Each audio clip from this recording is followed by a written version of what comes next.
आपल्या जिल्ह्यात जो नायट्रेट निघलेला आहे, ॲक्च्युली आपण तपासणी कोणती करतो तर फक्त PDS सॅम्पलची, PWS किंवा अंगणवाडी किंवा बाकी सॅम्पलची. परंतु त्या व्यतिरिक्त सेंट्रल गव्हर्नमेंटचे जे GSD आहे त्यांनी जे सोर्स घेतले होते ते खाजगी सोर्स पाहिले होते आणि त्या खाजगी पाण्यामध्ये सोर्स असल्यामुळे त्यांना ते नायट्रेटचे प्रमाण सापडले. ॲक्च्युली आपल्याला प्रमाण कमी सापडलं. कमी सापडायचं कारण हेच आहे, आपण सध्या जसं आपल्याला वरून आदेश आहेत त्याप्रमाणे आपण फक्त PWS सोर्स, त्याच्यानंतर तुमचे पाणी पिण्याचे सार्वजनिक पाणी पुरवठा विहीर, त्याच्यानंतर तुमचं अंगणवाडी आणि शाळा हेच टेस्ट करतो. ठीक आहे. तर हे नायट्रेट जे आहे, हे नायट्रेटची रेंज आहे, BI स्पेसिफिकेशन रेंज जी आहे ती आहे 45 मिलीग्रॅम पर लिटर किंवा 25 ppm. त्याच्यापुढे त्याला एक्सक्यूज नाही आहे. म्हणजे त्याला 2 लिमिट असतात, डिझायरेबल लिमिट आणि दुसरी असती परमिसिबल लिमिट. तर डिझायरेबल लिमिट आपल्याला जसं मी काय म्हणलं 6.5 ते 8.5 हे झाली. 8.5च्या पुढे परमिसिबल लिमिट नाही त्याची. तसं नायट्रेट जो आहे त्याला परमिसिबल लिमिट नाही आहे. म्हणजे 45 ppmच्या पुढे 45.5 जरी सापडलं तरी तो अनफिटच गणला जातो. ठीक आहे. फक्त काय 45च्या आसपास समजा सॅम्पल जर असेल तर काय होईल, ज्यावेळेस पावसाळ्यात पाणी जास्त पडेल, डायल्युशन होईल पाण्याचं, तर तो त्याच्या रेंजच्या समजा जवळ असेल, म्हणजे 45, 48 असेल, 50 असेल, तर तो थोड्या प्रमाणात डायल्युशन होऊन तो विदिन लिमिट येऊ शकतो. जास्त असेल तर मात्र मग पॉसिबल नाही. ठीक आहे. तर नायट्रेट टेस्ट आता लॅबमध्ये आम्ही जे नायट्रेट पाहत होतो ते पाहतो आम्ही स्पेक्ट्रोफोटोमीटरवर. इथं आपलं जे हे किट, आता याच्यामध्ये काय दिलेलं आहे मी वाचून दाखवतो. यात काय सांगितलेलं आहे, काळ्या स्क्रूच्या कॅप्ड बॉटलमध्ये 10 मिली चिन्हापर्यंत पाण्याचा नमुना भरा. ही जी बॉटल आहे कॅप्ड बॉटल, ह्यात 10 मिलीपर्यंत पाणी भरायचं. ते भरल्यानंतर काय करायचं, N1 दाखव त्यांना. N1 हे N1 जे आहे या N1मधून प्लास्टिकच्या चमच्याने एक पातळी अधिकारक होता. एक पातळी त्यामुळे चमचा छोटा, हा छोटा चमचा जपून जरा वापरायचा. कारण काय, तुझं खाली पडला तर पुन्हा कंटेमिनेशन होते, त्याच्यामुळे तुमचं पुन्हा त्रास होईल. आणि तो जो हे जे आहे नायट्रेट चमचा जो आहे तो आणखी त्याला दुसरी गोष्ट काय, त्याच्यामध्ये एक पुडी आहे तर ती त्यामध्ये कशा करता मॉइश्चर जे आहे ते ॲब्सॉर्ब करण्याकरता. म्हणजे ते पाणी त्याचं जो केमिकल आहे ते फक्त ड्राय राहिले पाहिजे. जर ओलं झालं तर तुम्हाला ते चमच्याने घेता येणार नाही. तर काय करायचं, त्या ह्याच्यामधनं एक पातळी म्हणजे एक चमचा टाकायचा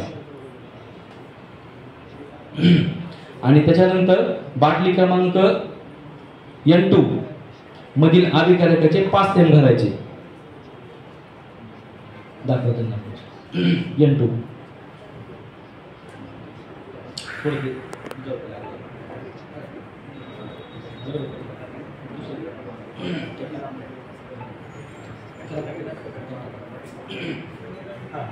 त्यांच्याकडून थोडं पडलं जाते.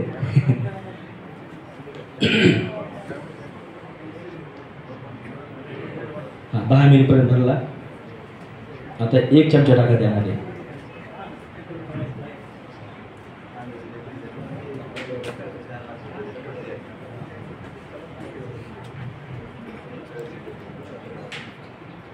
हे जे आहे ना की त्यामध्ये तुम्हाला ते टाकून देता बाहेर काढून फेकून, तसं करू नका. हे त्यातला ड्रायनेस मेंटेन करण्याकरता हा ते दिलेलं आहे. हे तर त्याचं ठेवायचं.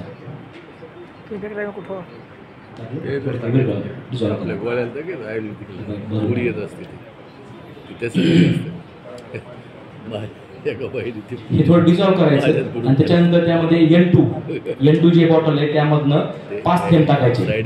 डिझॉल्व करायचं व्यवस्थित. आता N2 मधनं टाका 5 थेंब. तिथं पुढे मी सांगतो ते पुढी बाजूला फेकून द्या. 3, 4, 5. ओके. आता टाकल्यानंतर काय करायचंय, ते थोडं मिसळायचं चांगलं आणि 5 मिनिटं ठेवायचं. ते बाजू ठेवलं 5 मिनिटं. आपण नंतर कोणा टेस्ट बघूया. आपण तो पण फ्लोराईड टेस्ट 5 मिनिटं लागतो. तो पण आपण दुसरी टेस्ट पाहूया. चालेल ना? म्हणजे आपला वेळ वाचेल कारण तुम्ही खूप वेळ बसलात. पुढची टेस्ट आहे फ्लोराईडची. त्याला आणखी आता N3 नायट्रेटचं N1, N2, N3 असे 3 टेस्ट टाकायचे. तर आपण N1 टाकलाय, N2 टाकलाय, आता N3 बाकी टाकायचा. त्याला 5 मिनिटं राहू द्या. मग आपण टाकूया त्याचे रिझल्ट पाहूया. फ्लोराईड घेतो. फ्लोराईड याच्यानंतर महत्वाची टेस्ट आहे फ्लोराईड. या फ्लोराईड टेस्टमध्ये काय, जो पाण्यामध्ये फ्लोराईड असतो तो फ्लोराईड का सापडतो, पाण्यामध्ये फ्लोराईड सापडतो कारण तो फ्लोराईड असतो त्याचा जो मिनरल आहे तो खडकात असतो आणि तो खडकातला मिनरल जो आहे ज्यावेळेस तुम्ही खोल बोर घेतात त्यावेळेस ते त्या पाणी त्याच्या कॉन्टॅक्टमध्ये गेलं की तो मिनरल त्या पाण्यात विरघळतो आणि ते फ्लोराईड सापडते. ते फ्लोराईड जे आहे त्याची रेंज जी आहे ते 1 ते 1.5. डिझायरेबल लिमिट 1 म्हणजे 1 पेक्षा कमी असेल तरी ओके आणि 1.5च्या पुढे असेल तर तो ड्रिंकिंग पर्पज करता अनफिट आहे. ते फ्लोराईडची रेंज. आता समजा पाण्यात जर फ्लोराईड जास्त असेल तर काय होतंय, 2 प्रकार होतात. एक आहे डेंटल फ्लोरोसिस आणि स्केलेटल फ्लोरोसिस. सगळ्यांना माहिती असणार आहे.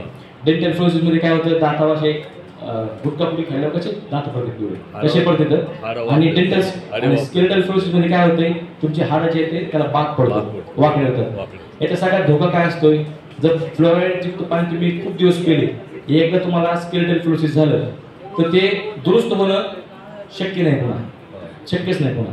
ते प्रायमरी स्टेजला असेल तर तुम्ही ते टाळू शकता. ठीक आहे. डेंटल फ्लोरोसिस तुम्ही काही टेक्निक्स वापरून डेंटिस्ट कडून जाऊन तुम्ही थोडंफार ते दात तुमचे स्वच्छ करू शकता. हे झालं समजा जास्त असेल तर. जर कमी असेल तर काय सांगता येतो ना, काही टेस्ट पाहिजे आपल्याला. थोडं कमी असेल तर काय होऊ शकतं, काय माहिती तुम्हाला.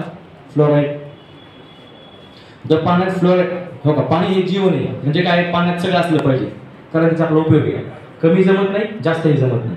जर पाण्यात फ्लोराईड कमी असेल तर काय होतंय, तुमचे दात लवकर किडतात. तुम्ही जर समजा कधी घेताना वस्तू वाचून घेत असताल तर त्यामध्ये पहा तुम्ही प्रत्येक पेस्टमध्ये लिहिले असते फ्लोरिडेड पेस्ट. म्हणजे त्या पाण्यामध्ये त्या जे पेस्ट आहे त्यात फ्लोरिन टाकलेलं असतं, फ्लोराईड टाकलेलं असतं. का, त्याची जी रेंज आहे, थोडीशी रिक्वायरमेंट आहे तेवढं त्यात फ्लोराईड असलं पाहिजे. म्हणून आपण आता मेजॉरिटी काय होतं, तुम्ही कोलगेट पहा बाकी कोणतेही पेस्ट पहा, पेस्टमध्ये हे काय असते लिहिलं फ्लोराईड पेस्ट. ठीक आहे. आता आपण टेस्ट करूया.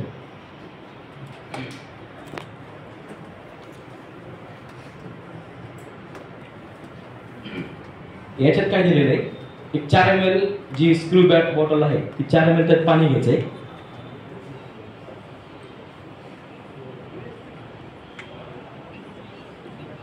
घेतलं त्याच्यानंतर काय करा, त्यामध्ये 1 ml F1 बॉटल मधून रिजन टाकायचं. आता हे घेताना फक्त थोडी काळजी घ्यायचं कारण कसं फ्लोराईड आहे. लॅबमध्ये पण आम्ही फ्लोराईड टेस्ट करताना थोडं काळजीपूर्वक करत होतो. त्याचे केमिकल जे असते तर हे स्पॅन्ड, याच्यामध्ये स्पॅन्ड वापरलेलं आहे. स्पॅन्ड हे कार्सिनोजेनिक असते त्यामुळे घेताना थोडं काळजीपूर्वक घ्यायचं. त्याला एक हे दिलेलं आहे, काय म्हणतात, ड्रॉपर दिलेले. या ड्रॉपरच्या सहाय्याने 1 ml त्यातलं घ्यायचं आणि त्यात टाकायचं. हातावर पडलं तर पटकीने पाणी टाकून धुवून करायचं, घाबरायचं नाही.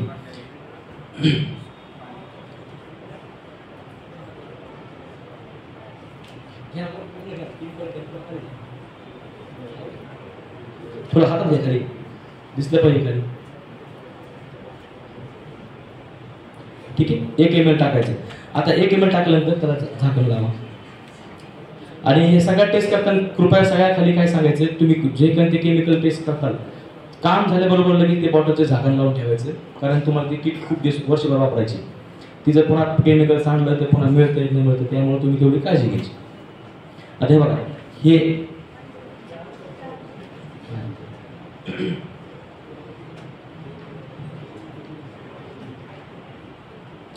बघा हे याच्यामध्ये दिलेली आहे. आता त्याच्यामध्ये काय सांगितलंय, फ्लोराईड समजा रेंज जी रेंज असेल त्या रेंजला तो कलर येईल.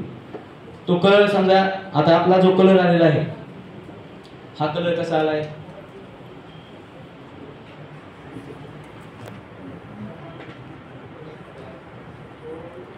हे पहा असा कलर आहे. हा कलर कुठं मॅच होतोय, 0 ते 0.5 या दरम्यान समजा मॅच होत होतो. 0 असेल किंवा 0.5 असेल म्हणजे आपल्या पाण्याची रेंज जी आहे, आपला जो पाण्याचे फ्लोराईड आहे ती किती आहे, 0.5च्या खालीच आहे. म्हणजे पाणी पिण्यास कसं आहे, योग्य आहे. अशा टेस्ट आहेत ना, या टेस्ट आपण किट मार्फत, किटमध्ये बाकीचे टेस्ट पण आहेत. आता वेळेच्या अभावी सध्या फक्त आम्ही 2 टेस्ट घेतले. आता बाकीच्या टेस्ट खूप करायला सोपं येतात. त्यात मराठीत दिलेलं आहे, त्यात जसं दिले तुम्ही तेवढंच करा. ते जर म्हणले तुम्ही 4 थेंब टाका, तुम्ही 4च थेंब टाका. 2 थेंब एक्स्ट्रा टाकले तर कोणाची